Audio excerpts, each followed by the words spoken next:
War did not come to Westeros with men. In the dawn of days, the children of the forest fought the giants. But neither race sought to destroy the other, or lay claim to the continent. They couldn't. The children hunted and fought with dragon-glass arrows and spears, and the giants had only the branches they pulled from trees. Nor could both races fill more than one of the 7 kingdoms of today.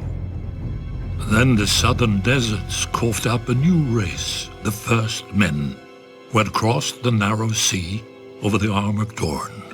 Unlike the children and giants, the first men lived in huts and villages and farmed the land to eat. And there were so many. As the numbers swelled, men needed ever more fields and timber. Of course, they saw that the great forests could provide both. When they cut into the deep woods, however, they stumbled on a strange sight. A white tree with red leaves and a face staring back at them. At first, they were afraid, but the face never spoke, even when the axe bit into it. The first men didn't know what a weirwood was. They didn't know that a weirwood grows forever if left in peace, or that the native children believed their spirits went into it after death.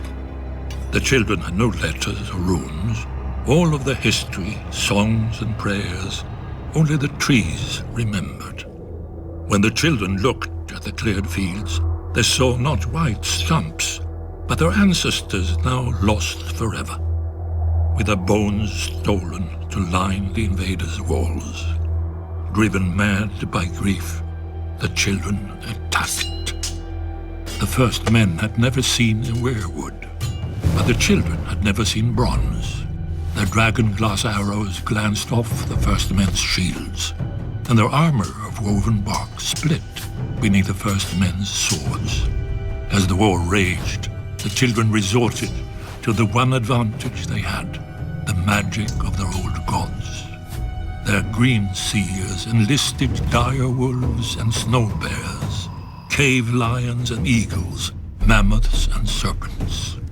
In return, the first men cut down and burned every weirwood they could find, fearing that the children would spy on them through the faces in the trees.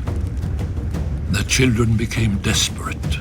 Their green seers called down the Hammer of Waters to break the Armored Dorn, destroying the bridge that men crossed into Westeros, and to flood the neck to contain men to the south. But the first men would not be stopped. Fearing extinction, the children combined their powers for one last spell that would save their people and their land from the invaders.